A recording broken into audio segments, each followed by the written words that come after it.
Il y a également sur cette place et aux alentours les bureaux d'innombrables officines de lobbying et d'entreprises qui disposent ici d'une antenne chargée de peser sur les décisions de l'UE. Dans cet immeuble là-bas, vous avez les services de lobbying de British Petroleum, de Statoil et du géant du tabac Philip Morris. Sur l'avenue de Kortenberg, on trouve plein d'autres multinationales, comme le géant de la chimie BASF. Pernod Ricard est installé dans ce bâtiment. Tout l'immeuble est d'ailleurs occupé par des bureaux de lobbying qui travaillent pour General Electric ou encore pour Airbus. Le quartier européen s'étend sur environ 3 ou 4 km².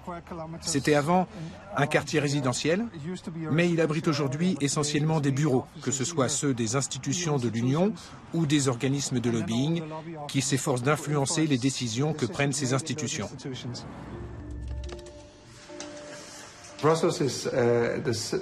Bruxelles est la deuxième capitale du lobbying de la planète, derrière Washington, qu'elle est d'ailleurs en train de rattraper à toute vitesse.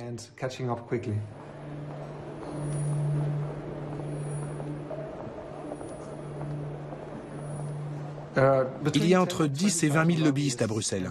Personne ne sait exactement combien ils sont, en raison du manque de transparence qui entoure leurs activités. Les dépenses annuelles de lobbying dépassent largement le milliard d'euros. En ce qui me concerne, et je crois que c'est la même chose pour tous mes collègues du CIO, si je suis ici, c'est parce que je suis indigné.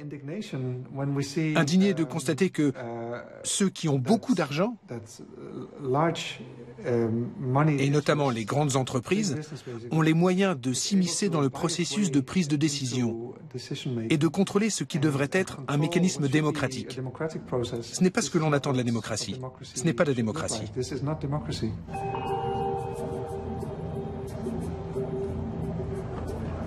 Nous sommes ici dans les locaux du Parlement européen, où siègent plus de 750 élus. On peut se demander combien de ces élus défendent vraiment les intérêts des citoyens et combien défendent ceux des grandes entreprises. Il existe une zone trouble, où l'intérêt public, que les parlementaires sont censés défendre, et les intérêts privés ont tendance à se confondre.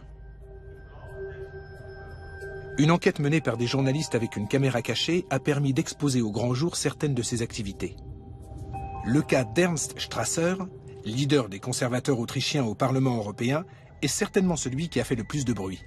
And you know, Windows, Google, name it, Apple, AT&T, they are here and they lobby us and they have their lobbying companies here. Yeah. It's really interesting how they act. Yes? It's really interesting. When you go there as an MEP, this is something, it opens the door in another way as you go in there as a lobbyist. My clients pay me for a year 100,000 euro, yes? I now have hopefully from tomorrow on 6 clients where I make such an advice. All right. Hopefully tomorrow 6. You are not included. You will be the 7th. We'll be lucky number 7. Strasser et 2 autres parlementaires européens, un Slovène et un Roumain, ont dû démissionner et font aujourd'hui l'objet de poursuites. And so I only have one chance to lie, yes? So I will be very, very careful on this, because if you once lie, you are dead, yes? And I don't want to be. I want to build up my network and want to use it after my time as an MEP.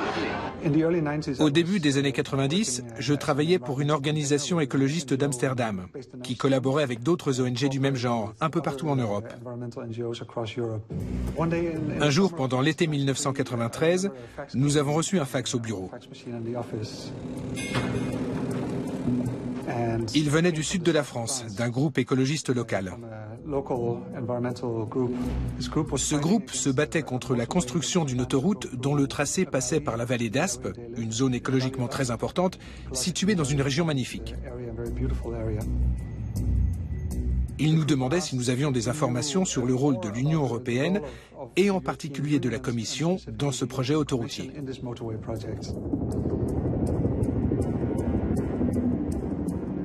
Nous nous sommes donc penchés sur la question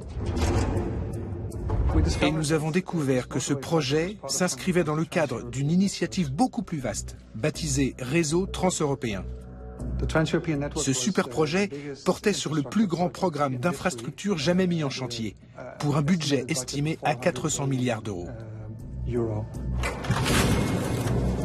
Des amis suédois nous ont appris peu après qu'un important groupe de lobbying se trouvait derrière tout ça.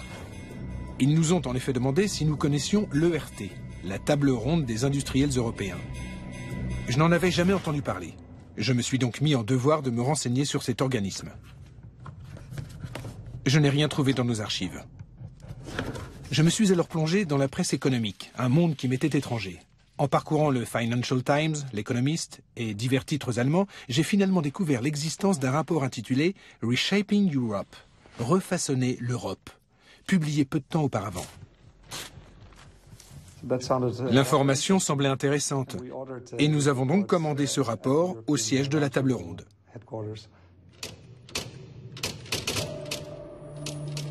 J'ai indiqué que j'en avais besoin dans le cadre d'un travail de recherche.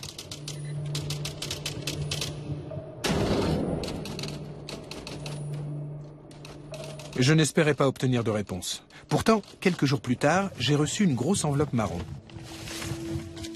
Il y avait à l'intérieur 3 brochures, intitulées « Les chaînons manquants, les réseaux manquants et Refaçonner l'Europe ».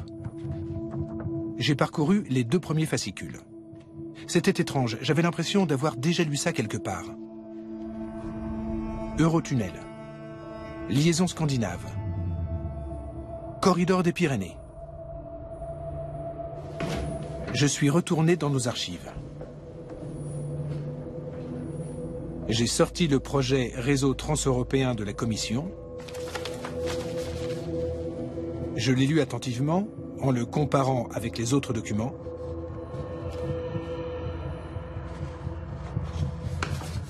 Ils étaient étonnamment similaires. Les 2 projets étaient presque identiques. C'était comme si la Commission avait fait un copier-coller du projet de la table ronde. J'ai commencé à me poser des questions. Refaçonner l'Europe ? On parlait d'une réunion à Dublin rassemblant 45 chefs d'entreprise, tous à la tête de multinationales représentant des milliards d'euros de chiffre d'affaires.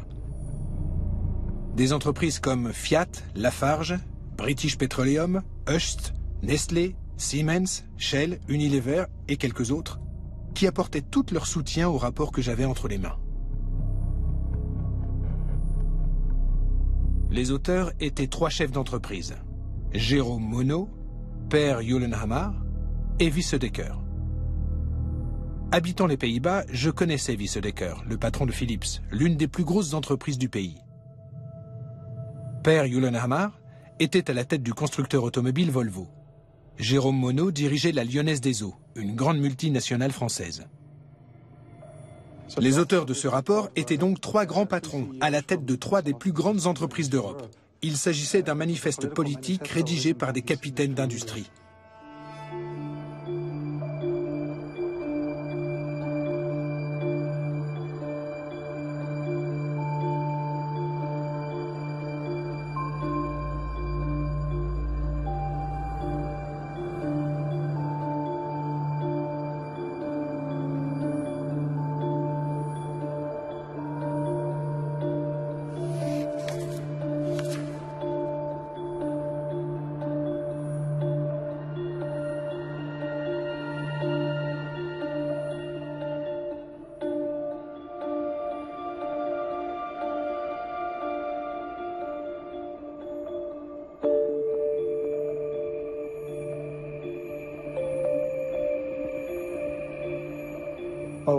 C'était effarant. Ce rapport avait été écrit par 3 grands patrons qui avaient ainsi formulé un ensemble de recommandations sur la manière dont il convenait de changer l'Europe.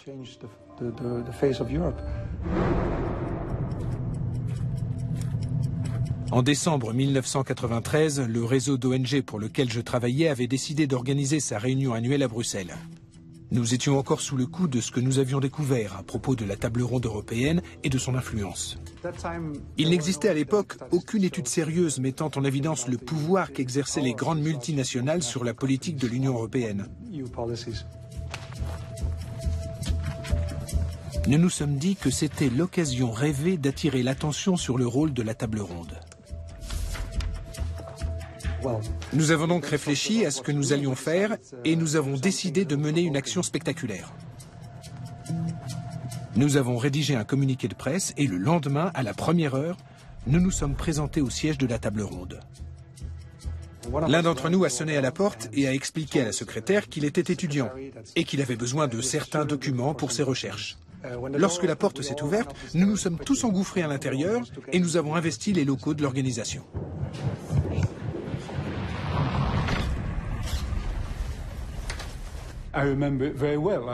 Je me souviens très bien. J'avais un rendez-vous le matin et je suis arrivé au bureau en milieu de matinée. Il y avait des banderoles partout et tous ces visages que je ne connaissais pas. J'ai demandé ce qui se passait, à quoi ça rimait. Ils m'ont répondu qu'ils avaient décidé d'occuper nos locaux.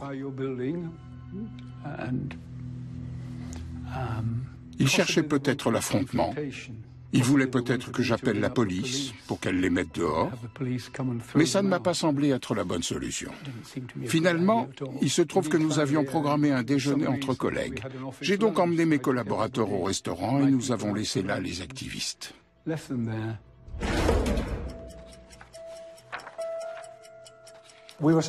La réaction des gens de la table ronde nous a surpris. Ils sont allés discuter dans un bureau et puis ils sont partis. Nous avons alors décidé de nous servir de leur mailing pour envoyer notre communiqué à la presse internationale. Nous pensions que les médias allaient se passionner pour l'occupation de cette officine obscure qui abritait en fait un puissant groupe de pression. Nous avons vite déchanté. Je crois que nous avons eu un appel d'un journal plus une émission de radio qui s'est vaguement intéressée à notre action. À part ça, silence total. Nous ne savions pas quand les employés de l'organisation allaient rentrer. Il y avait divers documents de synthèse à droite, à gauche sur les bureaux, et il y avait aussi des archives, parfaitement classées et tenues à jour. Nous avons donc décidé de copier le plus de choses possible.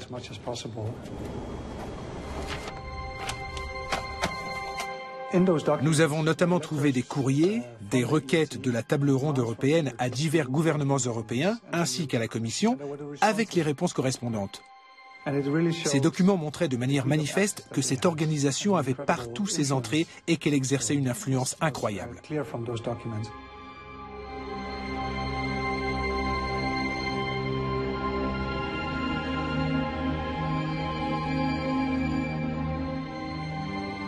Nous nous sommes rendus compte que les origines de la table ronde européenne remontaient au début des années 80. Au début des années 80, l'Europe était économiquement à la traîne. Le Japon était en plein essor et les États-Unis apparaissaient comme une force solide. Les Européens, eux, craignaient vraiment de se retrouver distancés. C'est à cette époque que Per Gyllenhammar, le PDG de Volvo, a évoqué l'éventuelle mise en place d'une sorte de nouveau plan Marshall pour l'Europe. Il était connu pour son goût de la politique. Il adorait être sous les projecteurs. Il a donc concocté une liste de patrons de multinationales, de décideurs susceptibles de réfléchir ensemble à des pistes permettant de trouver une solution au malaise économique de l'époque.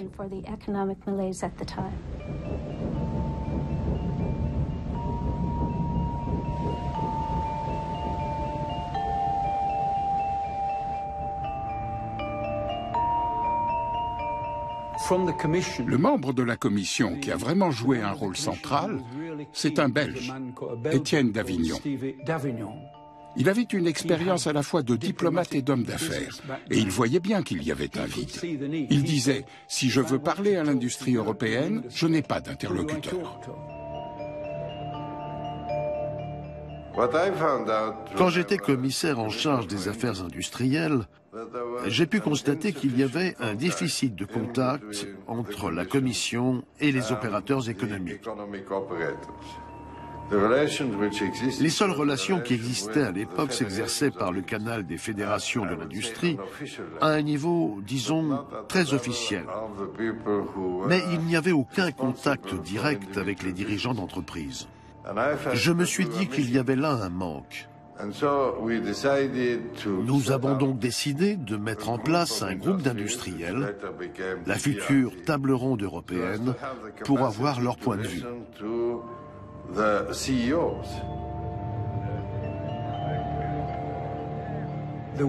On y trouvait les Agnelli, qui étaient à la tête de Fiat, en Italie. Wyse Dekker, le patron de Philips, aux Pays-Bas. Per Gyllenhammar, le patron du suédois Volvo. Les dirigeants de Siemens, des grandes entreprises de chimie allemandes, des Français, des Espagnols, des Britanniques. Une poignée de hauts dirigeants qui présidaient aux destinées des plus grandes entreprises d'Europe et qui avaient envie de discuter politique avec les gens qui étaient aux commandes de la machine administrative européenne.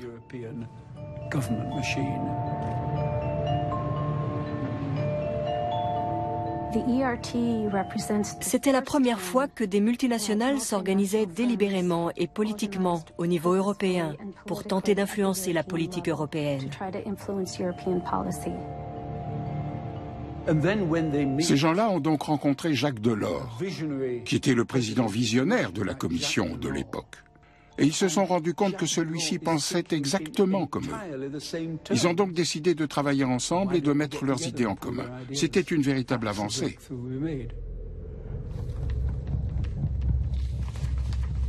L'Union européenne est née en 1993.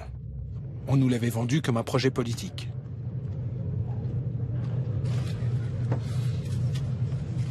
Mais les lettres que nous avions découvertes en décembre contredisaient cette version.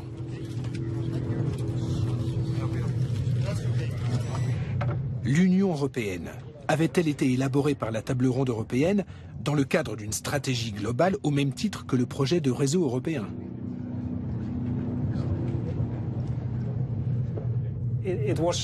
Le message que voulait faire passer la table ronde européenne, c'était celui de tous les grands milieux d'affaires. Mais ce qui faisait vraiment peur dans cette histoire, c'était les liens personnels entre cette organisation et plus particulièrement les membres de la Commission européenne.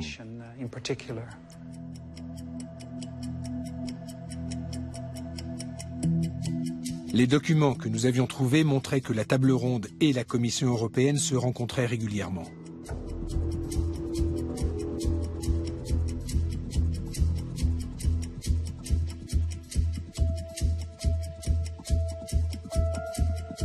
Le ton des échanges était presque amical. Or, tout cela se passait dans le plus grand secret. La table ronde et la Commission européenne travaillaient main dans la main. Chaînon manquant paraît en 1984. Dans la foulée, la Commission européenne met en place un groupe de travail en partenariat avec la table ronde, exactement sur le même sujet. En janvier 1985, Wyse Dekker, le PDG de Philips, présente son projet Europe 1990 et son plan d'action pour le marché unique. 10 jours plus tard, Jacques Delors, le nouveau président de la Commission européenne, prononce devant le Parlement européen un discours sur le marché unique, qui semble être l'écho du projet de Dekker. Mesdames et messieurs les députés. En juin 1985, le vice-président de la Commission, Lord Cockfield, publie le fameux livre blanc sur le marché unique, qui est un copier-coller du plan de Dekker.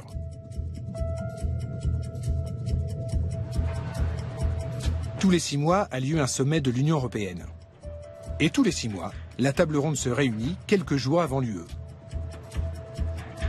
Le lieu et la date exacte de la réunion sont confidentiels, mais le rendez-vous est pris 2 ans à l'avance. Ils se réunissaient à ce niveau 2 fois par an. Ils étaient chacun responsables à tour de rôle de l'organisation de la réunion. Ils se retrouvaient généralement dans des endroits prestigieux. Nous nous sommes par exemple retrouvés à l'Opéra de Milan, dans les salles d'un grand musée allemand, dans un palais de la famille royale d'Angleterre à Londres.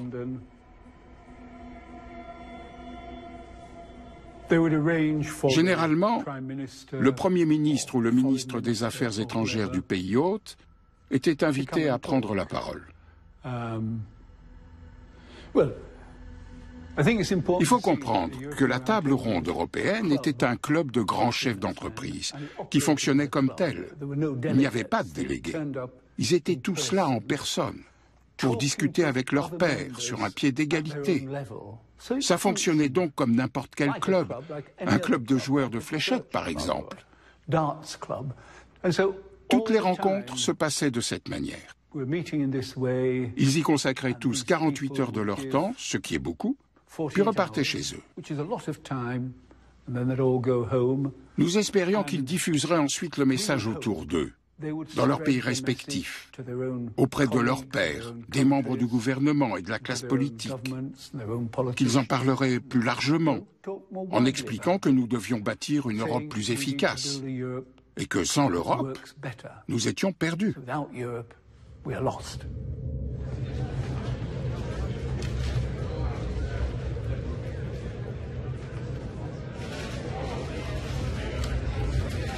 Le message à faire passer lors du sommet des chefs de gouvernement de l'UE, il faut adopter le marché unique, faire l'union monétaire, assouplir le marché du travail, déréglementer, réduire les services publics et adopter des mesures d'austérité, etc., etc. C'était point par point le programme néolibéral de l'époque.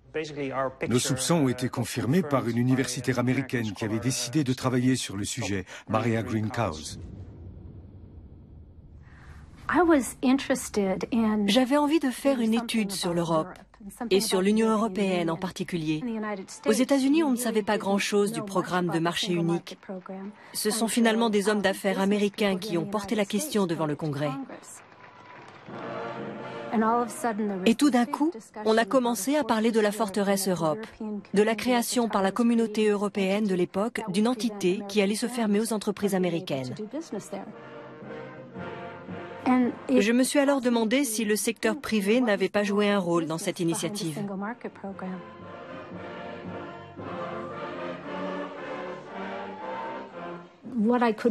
D'après ce que j'avais pu lire et ce qui avait été publié à l'époque, le projet semblait essentiellement d'origine gouvernementale. Mais lorsque j'ai commencé à rencontrer des gens en poste à Bruxelles, c'est une réalité bien différente qui s'est progressivement révélée. J'ai parlé avec des chefs d'entreprise et en particulier avec les responsables des affaires générales de grands groupes. Et je leur ai demandé de m'expliquer comment s'étaient passées les choses. Chacun m'a apporté un petit morceau du puzzle. Et j'ai rencontré Keith Richardson. Il a élargi mes perspectives. Il me donnait des idées, me dirigeait vers d'autres personnes. Et puis je revenais lui poser des questions. Il pouvait parfois y répondre, mais pas toujours. Finalement, un jour, je crois que c'était mon 7e entretien avec Keith, je lui ai dit « Écoutez, j'ai pas mal de matière avec toutes ces interviews que j'ai pu obtenir, mais ce que j'aimerais vraiment, c'est voir des documents écrits. » Il m'a répondu qu'il avait effectivement 2 ou 3 cartons dans la cave remplis de papiers concernant la table ronde européenne. Ça fait des années qu'ils sont là, m'a-t-il dit. Ce sont de vieilles archives. Et là, bien sûr, ça a fait tilt.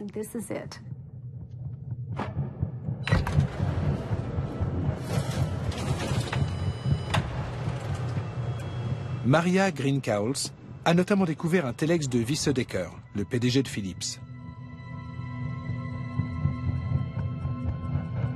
Ce grand patron avait écrit au chef d'État en décembre 1985, juste avant la signature de l'acte unique européen qui marque le début de l'instauration du marché unique. Le message de ce téléx était en gros le suivant. Nous ignorons ce que vous allez faire, mais nous attendons une action de votre part. Vous pouvez aller dans un sens ou dans l'autre, mais sachez que si vous décidez de ne pas adopter de programme pour un marché unique, vous nous obligerez peut-être à aller poursuivre ailleurs nos activités.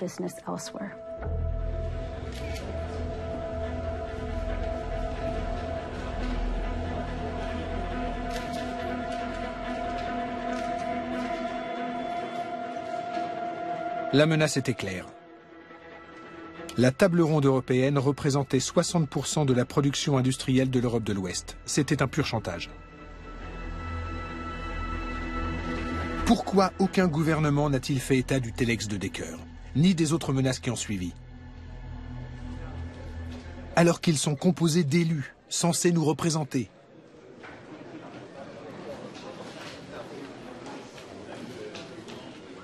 Nous nous sommes sentis trahis.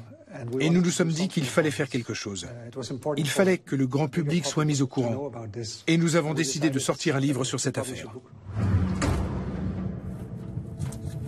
Pour compléter notre enquête, nous sommes allés interviewer les gens, mais sans dire qui nous étions. Eric était la personne idéale pour faire ça. À l'époque, il était assez facile d'obtenir une carte de presse. Il suffisait de dire qu'on travaillait pour tel ou tel journal pour être considéré comme journaliste. Ce n'était pas complètement faux, mais pas non plus complètement vrai.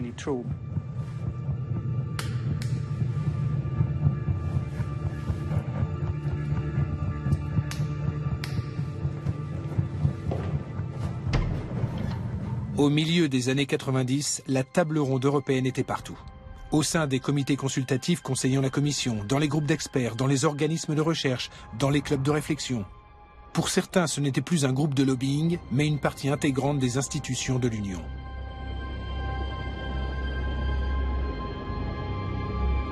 Ce n'était pourtant qu'un groupe de pression parmi tant d'autres à Bruxelles, qui en compte plus de 2000, entre les fédérations professionnelles, les cabinets conseils, les spécialistes d'affaires publiques et les groupes de réflexion.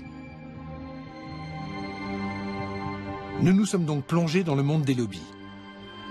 Finalement, au printemps 1997, nous avons réuni les résultats de nos investigations et de toutes ces interviews dans un rapport intitulé Europe Inc. Nous avons décidé de le publier au moment du grand sommet de l'Union européenne, prévu cette année-là à Amsterdam. Toute la presse serait là, ça allait faire du bruit. Nous étions prêts pour le lancement. 1h30 avant la conférence, les premiers sympathisants ont commencé à arriver. Mais quasiment aucun journaliste n'est venu. Notre première manifestation publique n'avait pas rencontré son public. On était déçus, bien entendu.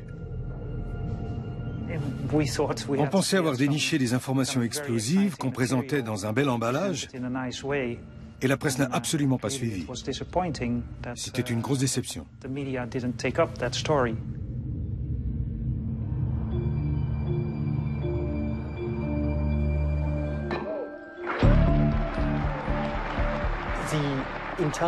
Le marché intérieur de l'Union européenne prenait une importance considérable. C'était une région riche avec un PIB par habitant élevé. Quand l'Union européenne négociait en tant que telle, elle avait un réel pouvoir, car elle était numéro 1 au niveau des exportations, des importations et des investissements à l'étranger.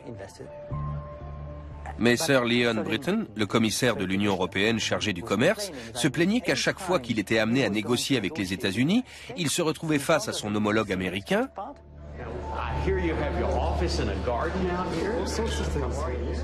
qui lui était soutenu par les dirigeants des grandes banques et des grandes compagnies d'assurance de son pays, qui lui disaient « Sois sympa, fais ça pour nous, rends-nous ce service ». Alors que Sir Leon Brittan n'avait derrière lui qu'une poignée de ministres, qui le freinaient sans cesse et restreignaient sa liberté de mouvement, ce qui le mettait dans une situation inconfortable. Nous avons alors découvert qu'il y avait à Washington une armée de lobbyistes qui étaient là pour dire à leur gouvernement ce qu'ils attendaient des négociations sur le commerce.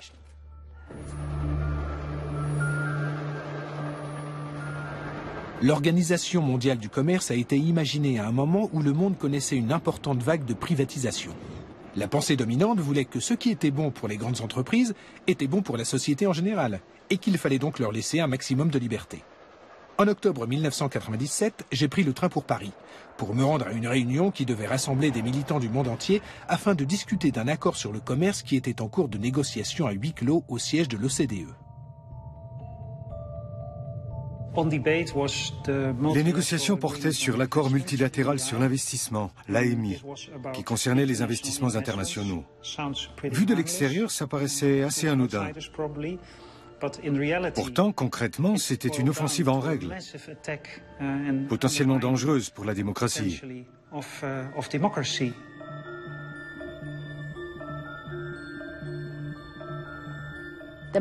L'accord multilatéral sur l'investissement avait été concocté par quelques-unes des plus grosses entreprises de la planète et un certain nombre d'organisations professionnelles. L'objectif était d'empêcher les gouvernements de réguler les activités de ces grands groupes, les mouvements de capitaux et les investissements. L'accord était extrêmement contraignant pour les gouvernements. Il leur liait les mains en matière de réglementation, tout en accordant aux grands groupes une série de droits nouveaux, leur permettant d'échapper à toute réglementation et d'attaquer en justice un gouvernement.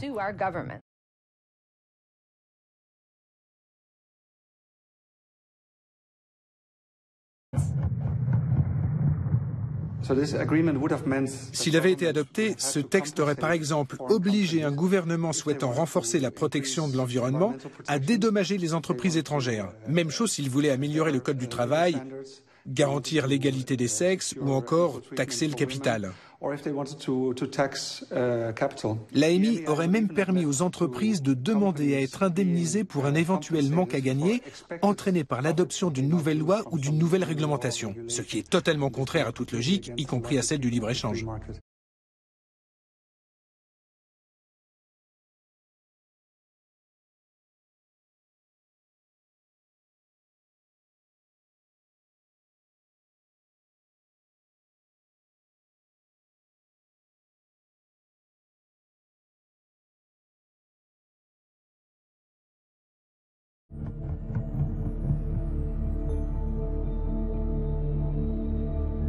Les négociations se déroulaient dans le plus grand secret et à huis clos.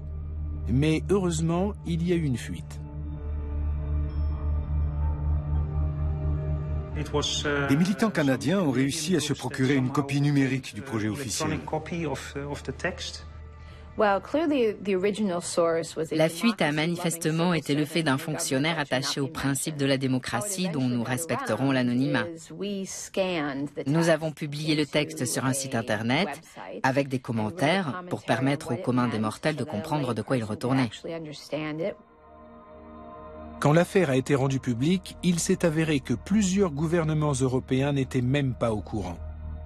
Finalement, la France a mis son veto. Le secteur privé avait réussi à faire rédiger un AMI à sa convenance, mais son action avait finalement été contre-productive.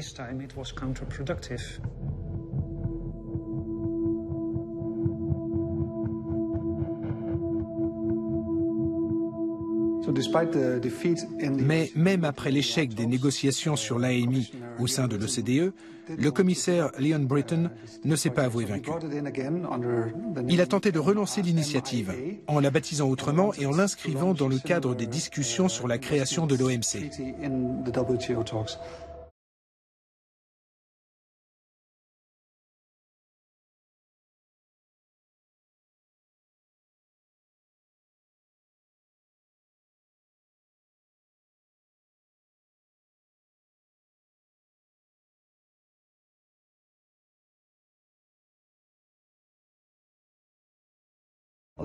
Depuis fort longtemps, la Commission part du principe que les négociations relatives au commerce doivent avant tout servir les intérêts des grandes entreprises européennes.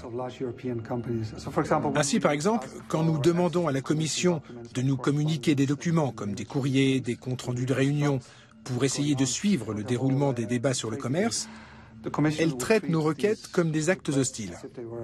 Elle efface les éléments essentiels, tout ce qu'elle ne veut pas que nous sachions, comme si nous étions ses ennemis.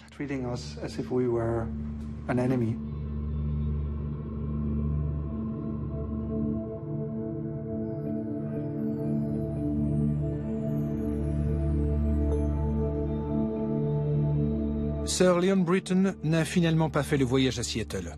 Toute la commission a en effet été contrainte de démissionner en raison des fraudes massives dont certains de ses membres s'étaient rendus complices. Et à Seattle, le Millennium Round a pris un tour inattendu.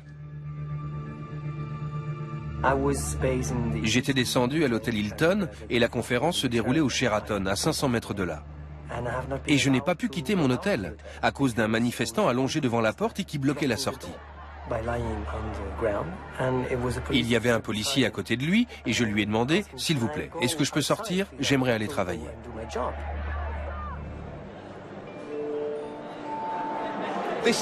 Nous sommes au dîner annuel des Amis de l'Europe, une importante organisation de Bruxelles qui rassemble une foule de gens originaires de différents pays, de différents horizons, professionnels et personnels, mais qui réunit un même intérêt pour le développement de l'Europe, pour l'amélioration de son fonctionnement, pour la poursuite de sa construction. C'est ce que l'on appelle un think tank, un club de réflexion. Les clubs de réflexion de Bruxelles viennent combler un vide qui existe au niveau de l'Union européenne. Ils compensent l'absence de débat public.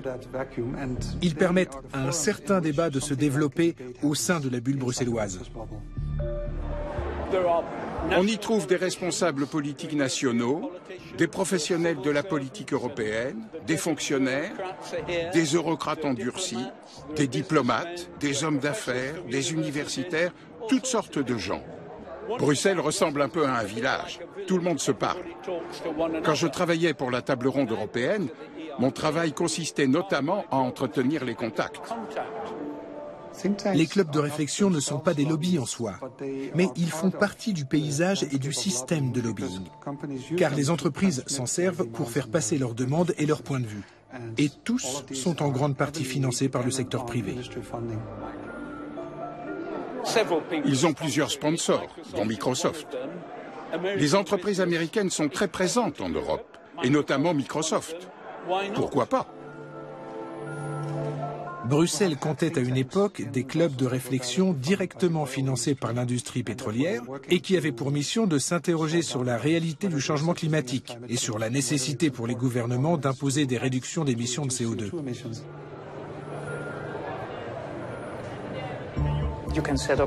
N'importe qui peut créer un institut de recherche chargé de fournir des arguments à l'appui de telle ou telle thèse. On peut ensuite lancer des campagnes de sensibilisation massive en inondant la presse des informations qu'on souhaite qu'elle publie. On peut aussi mettre en place des ONG factices, comme ça a été le cas lors de la bataille concernant la loi sur les brevets de logiciels. On a vu soudain fleurir un peu partout des annonces publicitaires émanant d'une ONG qui disait représenter les PME, mais qui étaient en fait financées par Microsoft et SAP. En fin de compte, c'est une question d'argent. En démocratie, c'est un individu, une voix. Mais dans les milieux bruxellois, c'est 1 euro, une voix. Le problème, c'est que nous ne savons rien de l'argent qui circule dans les coulisses de la politique. Nous ne savons pas qui dépense combien en activités de lobbying et sur quelles questions. Il faut soumettre ce système au contrôle démocratique. Il faut que le rôle du lobbying dans le processus de prise de décision de l'Union européenne soit exposé au grand jour. Quel est le rôle d'une grosse société comme Monsanto ou Shell? Quel rôle peuvent jouer le gouvernement chinois ou le gouvernement russe dans les décisions qui sont prises à Bruxelles?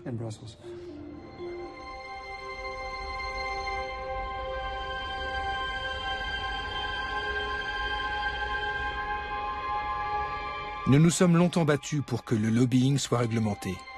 Et puis en 2004, une nouvelle commission a été mise en place avec pour la première fois la participation de 10 pays d'Europe de l'Est.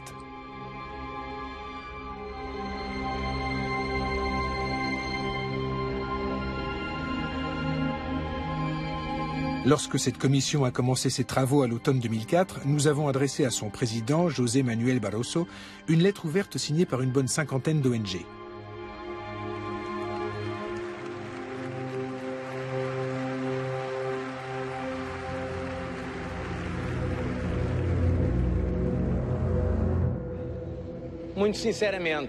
J'aimerais simplement vous remercier très sincèrement pour la confiance que vous venez d'exprimer et de me témoigner. Je suis bien conscient du fait que cette confiance implique d'énormes responsabilités de ma part. Nous allons travailler dur en nous consacrant entièrement au service de l'Europe, au service des institutions de l'Union européenne et au service de tous nos concitoyens européens. Pour toute réponse, nous avons reçu une courte lettre formelle qui disait « Nous avons bien reçu votre courrier. Merci. Nous l'avons lu avec un vif intérêt. » Pas un seul élément de réponse concret. Alors nous avons adressé une lettre similaire à tous les vice-présidents de la Commission et finalement, fin février, nous avons été contactés par le bureau de Siim Kallas, le commissaire estonien chargé de l'administration qui nous invitait à venir le rencontrer.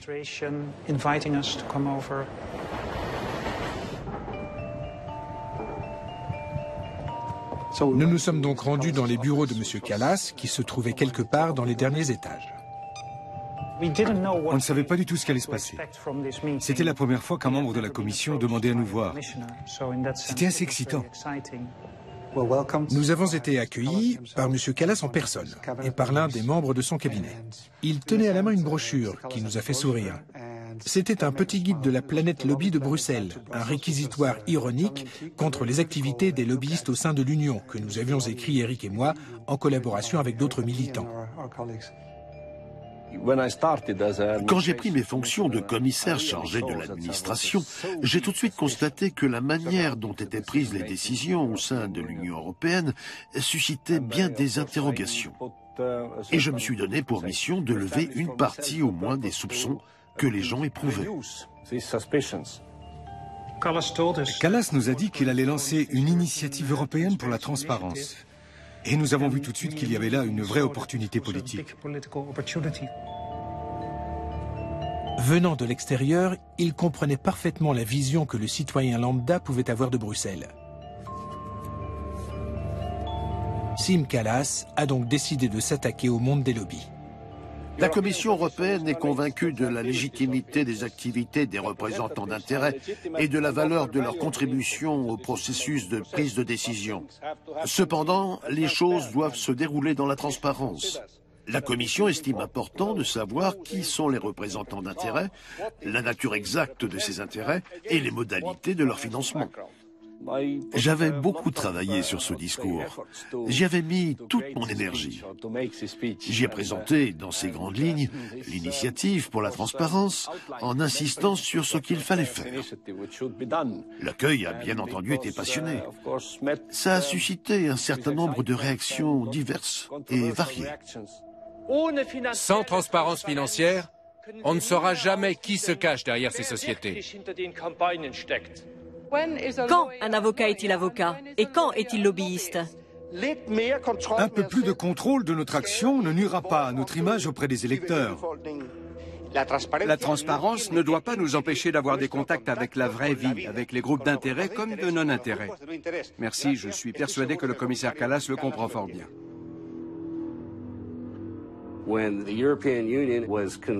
Lorsque l'Union européenne a voulu mettre en place son initiative pour la transparence, elle a cherché à savoir comment nous avions fait aux États-Unis. On m'a donc demandé 5 ou 6 fois de venir témoigner devant la Commission européenne et le Parlement européen.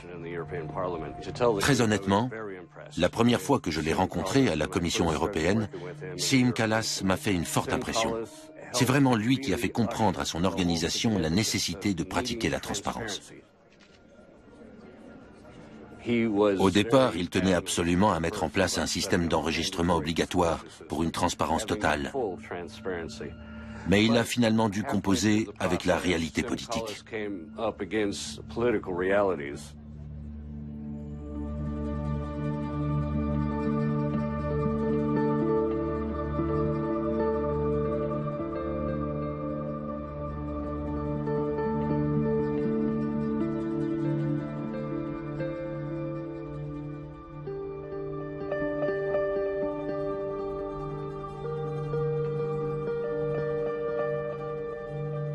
Épuisé par 3 années d'efforts et de frustration politique, Siim Kallas annonce enfin la création d'un fichier des officines de lobbying.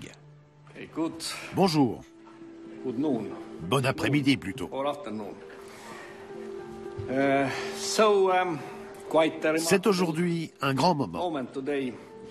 Il y a 3 ans, j'avais proposé de mettre en place un registre des lobbyistes afin d'améliorer la transparence et de renforcer la légitimité du processus de prise de décision au sein de l'Union européenne. Aujourd'hui, c'est chose faite. Nous avons finalement opté pour une inscription à ce registre sur la base du volontariat. Une solution acceptable, je crois, pour tous. Je pense que nous vivons aujourd'hui un grand moment, un tournant culturel concernant cet aspect de la prise de décision au sein des institutions européennes.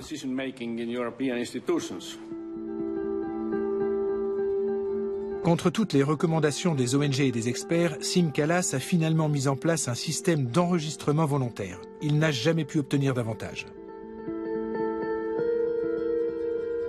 Depuis plus de 2 ans, nous essayons de savoir qui l'a empêché de mener à bien son projet initial. Certains de ses collègues au sein de la Commission? Le secrétariat général de la Commission? Les lobbyistes eux-mêmes?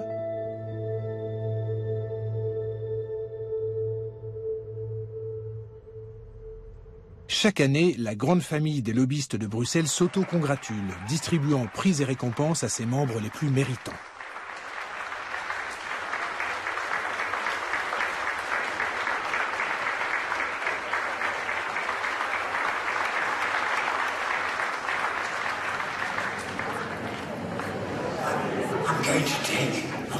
Je vais suivre l'exemple de mes prédécesseurs. Je sais que je ne suis pas censé faire un discours, mais j'aimerais quand même dire 2 ou 3 mots. Nous n'étions pas certains, nous, les amis de l'Europe, de pouvoir poursuivre notre mission. Pourquoi? Parce que le commissaire Kallas ne sait pas faire la différence entre un club de réflexion et une officine de lobbying.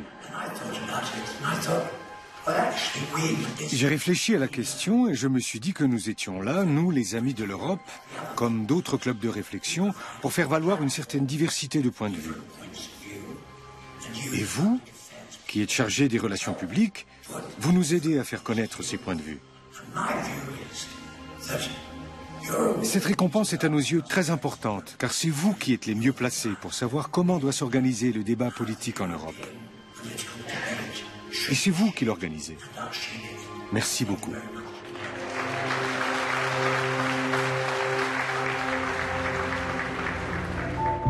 Un mois après le début de la crise financière, en octobre 2008, José Manuel Barroso met en place un groupe indépendant d'experts de haut niveau sur la supervision financière. Ce comité est chargé d'élaborer des propositions de régulation des marchés financiers et de trouver une stratégie de sortie de la crise. Il se compose de 8 sages nommés par M. Barroso.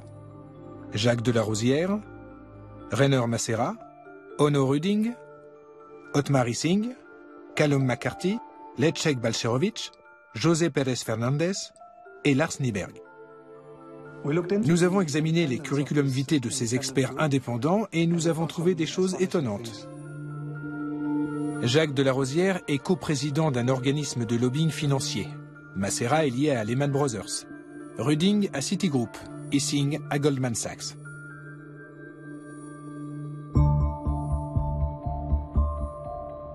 McCarthy, Nyberg et Balcerowicz sont des partisans notoires de la déréglementation. Et le métier de Pérez Fernández consiste à renseigner les grandes banques sur l'état des marchés financiers.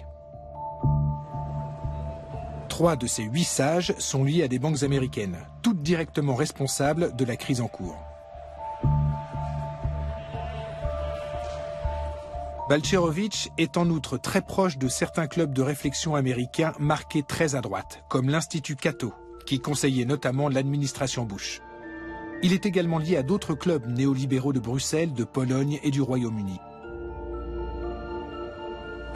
Pas un seul de ces 8 sages n'était favorable à une véritable régulation des marchés. Pas un seul n'était vraiment indépendant. Et les travaux de ce groupe n'ont eu strictement aucun effet sur la crise. Le principal résultat de cette initiative a été un renflouement massif des banques par de l'argent public.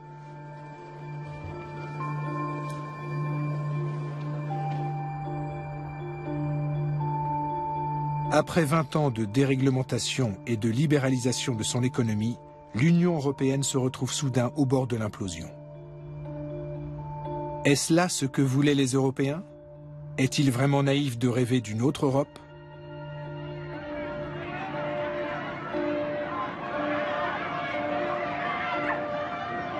Toute cette affaire a un terrible goût de déjà-vu. Les mêmes institutions financières qui ont été renflouées avec l'argent des contribuables amassent aujourd'hui des fortunes en profitant de l'infortune de la Grèce. Et ce sont ces mêmes contribuables qui en paient le prix sous forme de réduction drastique des salaires et des prestations sociales.